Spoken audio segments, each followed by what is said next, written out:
بسم اللہ الرحمن الرحیم، السلام علیکم۔ نور اللہ کی خدمت میں حاضر ہے۔ ہمیں تو تقریروں میں سنا رہے تھے کہ ریاست مدینہ بنانے چلے ہیں، لیکن ان کے گھر میں شراب کی غیر قانونی فروخت سے حاصل ہونے والے پیسے پہنچ رہے تھے۔ یہ کیا کہانی تھی؟ لیکن کہانیاں تو بہت ساری تھیں۔ کہانی تو یہ بھی ہے کہ جہلم والے ایک بابا جی نے کیسے عمران خان صاحب کو بیوقوف بنایا اور شہباز شریف نے کیسے دھوکہ دیا انہیں۔ عمران خان صاحب اپنے بچوں سے ملنے کے لیے کیوں نہیں جا سکتے تھے، اور 2011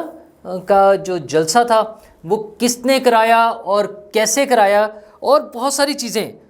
جو فیض حمید کا گینگ کیا تھا، وہ کیا کر رہا تھا، اس میں کون کون لوگ شامل تھے، T G I S I کو بدلا تھا یا نہیں بدلا تھا، اور عمران خان صاحب اپنے موبائل سے واٹس ایپ میسج کر کے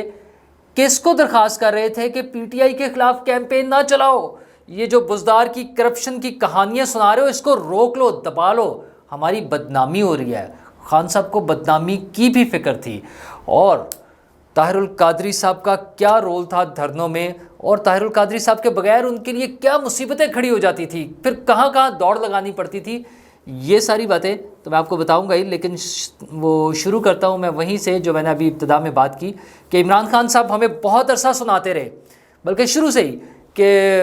اسلامی فلاحی ریاست اور ریاست مدینہ کی طرز پر ایک ریاست بنائیں گے، فالو کریں گے اس کو، ساری چیزیں، مطلب بہت اچھی باتیں ہیں، یہ باتیں اٹریکٹ کرتی ہیں۔ اچھا، ہم جیسے گناہ گاروں کو تو اور زیادہ وہ اٹریکٹ کرتی ہے کہ یار ایسی کوئی ایسوسیشن ڈیولپ ہو جائے گی ان مقدس ہستیوں سے، ان کے نام سے ہماری بھی کوئی نسبت بن سکے گی، ہم اس معاشرے میں رہ رہے ہوں گے۔ یہ ساری چیزیں وہ ایموشنل بلیک میلنگ تھی لوگوں کے لیے، جس میں لوگ ہوئے، بہت سارے لوگ ہوئے، لیکن اصل کہانیاں تو کچھ اور ہی تھیں۔ مطلب وہ اب اینٹی کرپشن نے، محکمہ اینٹی کرپشن نے جو کل ایک کیس بنایا ہے جس میں بشرا بی بی کے صاحبزادے بھی شامل ہیں، فرح گوگی صاحبہ ہیں اور بشرا بی بی بھی ہیں، اور اصل میں وہ لوگ جنہوں نے پیسے دے کر بشرا بی بی کو بذریعہ فرح گوگی فرنٹ ویمن تھی اور فیملی ممبر تھی عمران خان صاحب کی، کیونکہ جب بعد میں وہ ریکارڈ چیک ہوا تو ان کے پرائم منسٹر ہاؤس کے گیٹ پر ان کا نام بطور فیملی ممبر لکھا ہوا تھا تاکہ انہیں روک ٹوک نہ ہو، آتے جاتے ہوئے کوئی پوچھے نہ۔ ویسے تو کچھ اور لوگوں کے بھی نام تھے، جس میں ایک بڑا نام ملک ریاض صاحب ہے، وہ بھی میں آپ کو ابھی بتاتا ہوں، اس میں آگے چل کر ہم ان کا ذکر کریں گے۔ لیکن فرح گوگی صاحبہ پہ پہلے بات کریں تو فرح گوگی صاحبہ کو رشوت دے کر جو صاحب اپوائنٹ ہوئے تھے وہ شراب کی غیر قانونی فروخت کرا رہے تھے۔ جن ہوٹلز سے شراب بیچی جاتی ہے، اصل میں وہ غیر مسلموں کے لیے کوٹا ایشو ہوتا ہے، تو وہ کوٹے سے زیادہ شراب بیچ کر اس کے کروڑوں روپے کمائے جا رہے تھے، اور وہ جو رشوت کما رہے تھے وہ فرح گوگی صاحبہ کے پاس جا رہی تھی اس کیس کے مطابق جو کل رجسٹر ہوا ہے۔ اور فرح گوگی صاحبہ فرنٹ ویمن تھی عمران خان صاحب کی اہلیہ محترمہ بشرا بی بی کی، جن کو عمران خان صاحب کے بقول دنیا داری کا کوئی پتہ ہی نہیں ہے۔ وہ تو کئی مہینے کمرے سے باہر نہیں نکلتی، بس روزہ رکھا ہوا ہے اور نمازیں پڑھ رہی ہیں۔ وہ والی بشرا بی بی صاحبہ کے حوالے سے یہ کیس ہے، اور مسئلہ یہ ہے کہ عمران خان صاحب خود جن شدید قسم کے تہمات کا شکار تھے، وہ بشرا بی بی صاحبہ اس کو ایکسپلائٹ کرتی رہی ہیں، ان کے یہ سارا ایک گینگ بنا ہوا تھا۔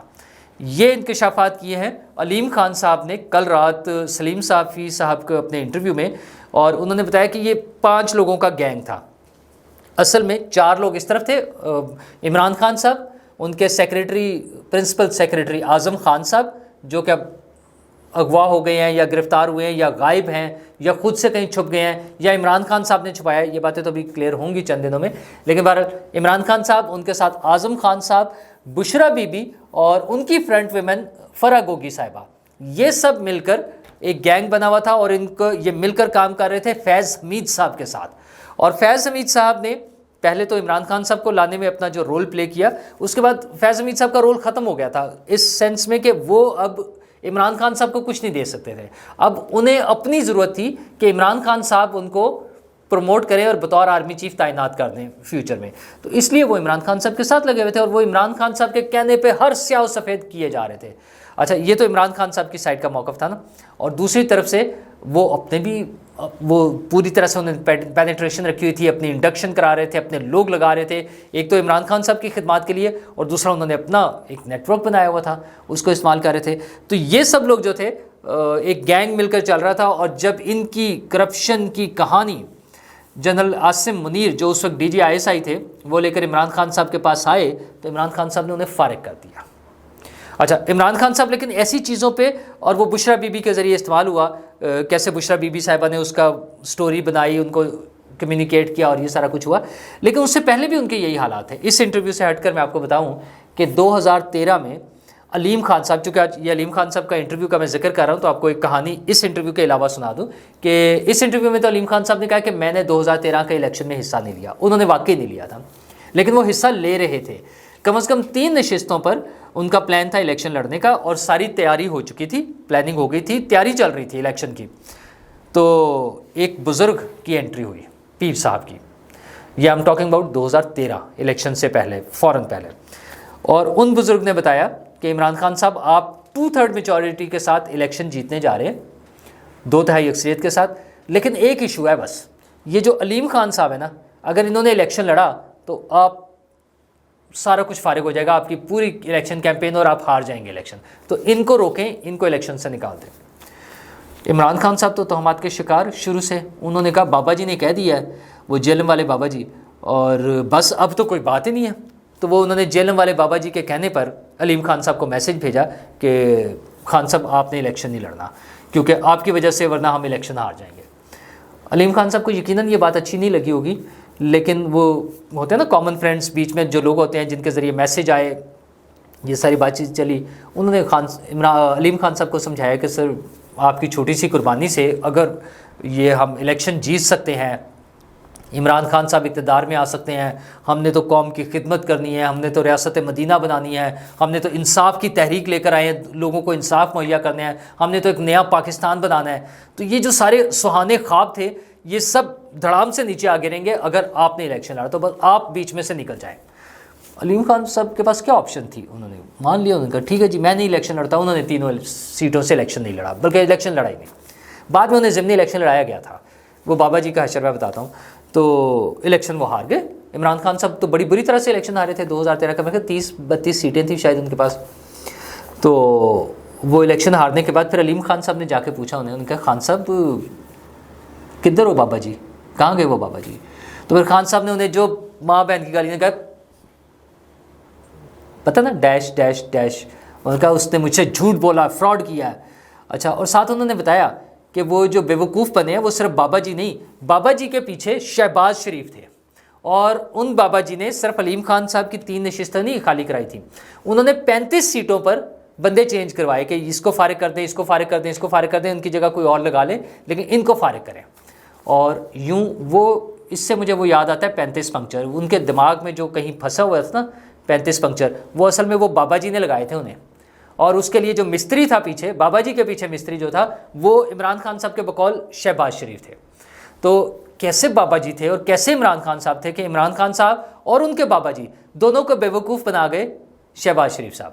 کمال ہے ویسے. اچھا، ایسی چیزوں میں یہی کچھ ہو رہا ہوتا ہے، یہ بڑی روٹین کی باتیں ہیں. تو وہ بابا جی انہیں بیوقوف بنا کے، بابا جی اب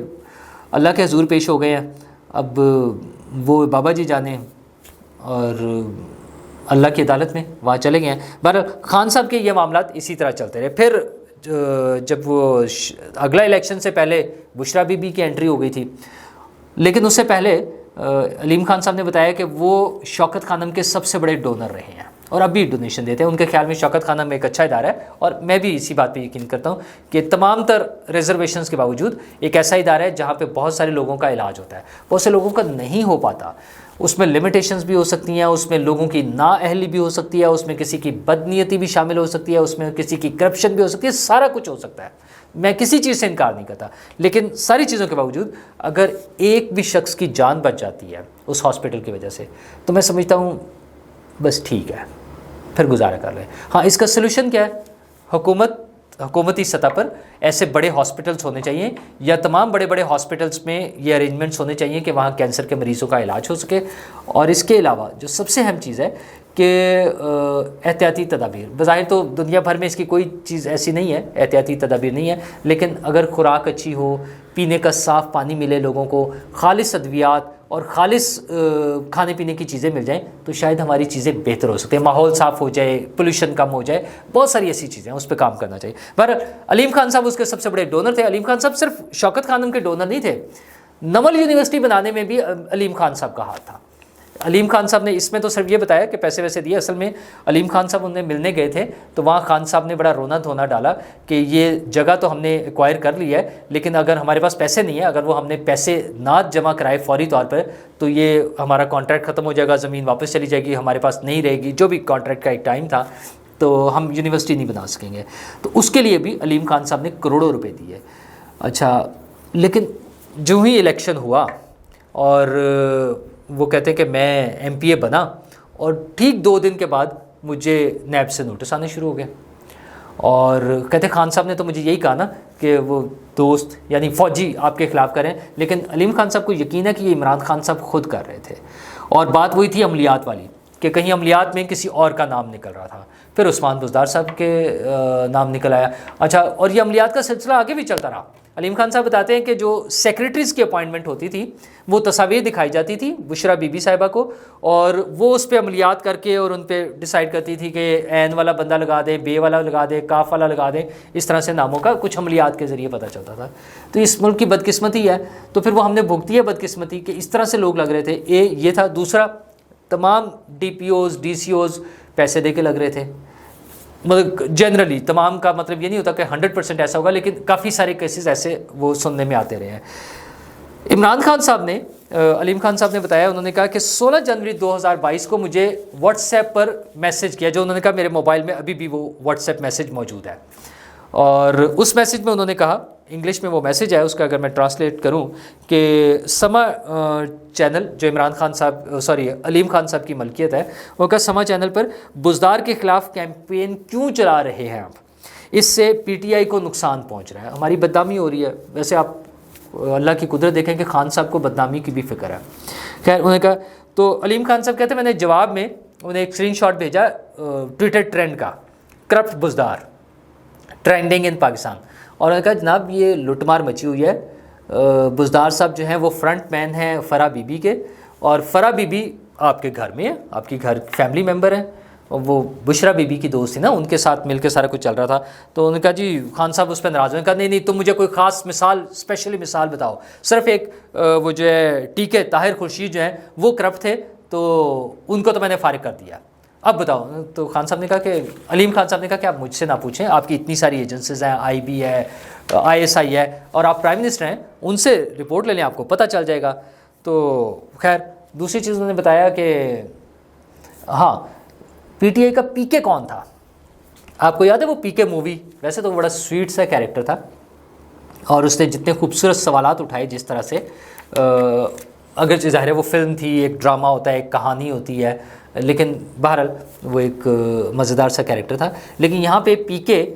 جو اس میں جس وجہ سے اس کا نام پڑا تھا پی کے، کہ وہ لوگ سمجھتے تھے کہ وہ ڈرنک ہے، جو جس طرح کی انہیں لگتا تھا کہ وہ بیوقوفی کی باتیں کرتا ہے۔ تو عمران خان صاحب اپنی پارٹی میں پی کے کس کو سمجھتے تھے؟ وہ پی کے کہتے تھے پرویز خٹک کو، اور انہیں شدید قسم کی ناراضگی تھی کہ پی کے جو ہیں وہ ان کی بات نہیں سنتے اور اپنی مرضی کرتے ہیں، کیونکہ خان صاحب چاہتے تھے کہ ایسا بندہ ہونا چاہیے کہ وہ دن کو رات کہیں تو وہ رات مان لے، رات کو دن کہیں تو وہ دن مان لے، وہ کہیں کھڑے ہو جاؤ تو کھڑا ہو جائے، وہ کہیں بیٹھ جاؤ تو بیٹھ جائے۔ عمران خان صاحب کو اس طرح کا چیف منسٹر چاہیے تھا، اور علیم خان صاحب کا خیال ہے کہ اسی وجہ سے وہ چیف منسٹر بن بھی نہیں سکے اور بزدار صاحب بنے، انہیں بزدار چاہیے تھا۔ اسی لیے دوسرے ٹینیور میں پی کے کا جو پہلا ٹینیور تھا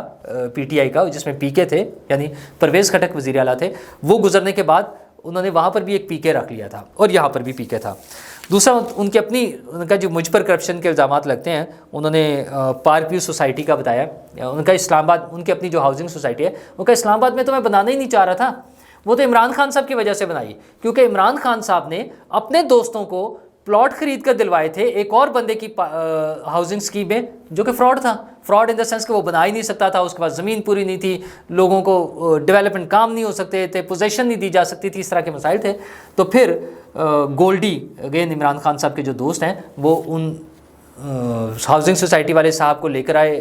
علیم خان صاحب کے پاس، اور عمران خان صاحب نے کہا یار اس کی زمین خرید لو اور یا کچھ کر دو، میں دوستوں کے ہاتھوں بڑا پریشان ہوں، ذلیل ہو رہا ہوتا ہوں، جس میں وسیم اکرم بھی شامل تھے، انہوں نے بھی وہاں پلاٹ خریدا ہوا تھا. یہ علیم خان صاحب نے سٹوری بتائی ہے. تو اس طرح کی بہت ساری چیزیں ہیں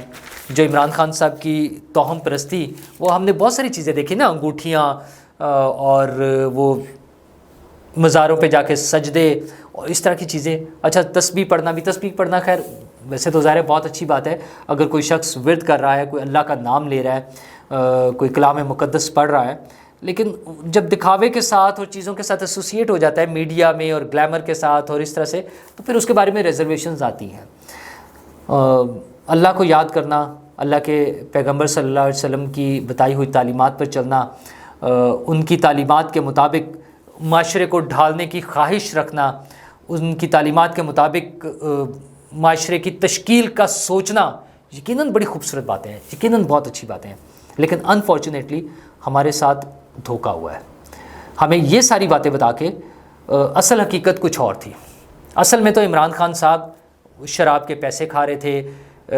پلاٹوں کے معاملات چل رہے تھے کہ اپنے بہنوئی کے پلاٹ پہ قبضہ دلوانے اور چھڑوانے کے لیے پولیس آفیسرز لگائے جاتے تھے، اپوائنٹمنٹس کے پیسے کھائے جا رہے تھے. تو اس طرح کی کتنی ساری چیزیں ہو رہی تھی. وہ خواتین کے ساتھ جو ان کی آڈیو لیکس ہیں وہ سنیں تو ایک عجیب شرمندگی سی اور افسوس کا اظہار ہوتا ہے کہ ہم نے کیا سوچا تھا. مطلب آج جو لوگ یا جن لوگوں نے ان سے محبت کی، جن لوگوں نے ووٹ دیے، وہ کوئی ان کی شکل دیکھ کر نہیں تھا. یہ مجھے تو اس پر اختلاف ہوتا ہے جب لوگ خواتین کے حوالے سے یا اس طرح کی باتیں کرتے ہیں عمران خان صاحب کے حوالے سے. انہوں نے ایسے سہانے خواب دکھائے تھے کہ جس سے بہت سے لوگ ان کے ہاتھوں بیوقوف بن سکتے تھے، ایکسپلائٹ ہو سکتے تھے. وہ ان کی معصومیت تھی، ان کی سادگی تھی. میجورٹی کیسز میں تو میرا یقین ہے کہ میجورٹی کیسز میں ایسے تھا، لیکن حقیقت ان کی اس سے بالکل مختلف تھی. علیم خان صاحب بھی اب ایک نئی پارٹی بنانے چلے ہیں. ہمیں امید کرنی چاہیے کہ اس مرتبہ ہم سے شاید دھوکہ نہ ہو. انہوں نے اپنا منشور اناؤنس کرنا ہے. وہ کہہ رہے ہیں ہمارا منشور وہی تقریباً ویسا ہی ہوگا جیسا عمران خان صاحب کے تھا. بہرحال جب وہ منشور دیں گے تو پتہ چلے گا. آج کل نواز شریف صاحب کی پارٹی بھی منشور پر کام کر رہی ہے. میری خواہش تو یہ ہے کہ تمام پارٹیز اپنا منشور اناؤنس کریں اور اپلیکیبل ڈویبل چیزیں اس میں ہوں جو ہمیں یقین آئے کہ یہ ہو سکتا ہے، اور اس کے لیے کوئی ٹائم فریم دیں وہ کہ ہم نے اتنی دیر میں یہ کرنا ہے، اتنی دیر میں یہ کرنا ہے، اتنی دیر میں یہ پروجیکٹ کرنا ہے، اور اس کے یہ سٹیپس ہوں گے. اور پھر اس کی مانیٹرنگ ہو اور وہ اپنی پروگریس رپورٹس اس پہ دکھائیں، ہمیں بتائیں، تاکہ لوگوں کو احساس ہو، ہمارا اس بات پہ یقین بنے کہ پولیٹیکل پارٹیز جو ہیں وہ ہمارے لیے سوچتی ہیں اور اس سوچ کے اس کو پھر آگے لے کر چلتی ہیں. وہ عمران خان صاحب والے سہانے باغ نہیں، سبز باغ نہیں، وہ کالا باغ سے آ کے جو ہمیں سبز باغ دکھائے گئے تھے وہ والے نہیں. مسئلہ یہ ہے کہ یہی طریقہ ہے کہ ہم ایک مہذب اور ویلفیئر اسٹیٹ بن سکیں. یہی لوگوں کی خواہش ہے. تو پولیٹیکل پارٹیز اگر تھوڑی سی مہربانی کریں، اپنے منشور اناؤنس کریں، ہمیں دکھائیں، اور اس کے مطابق کام کر کے دکھائیں تاکہ لوگوں کی زندگیاں آسان ہو سکیں. شکریہ.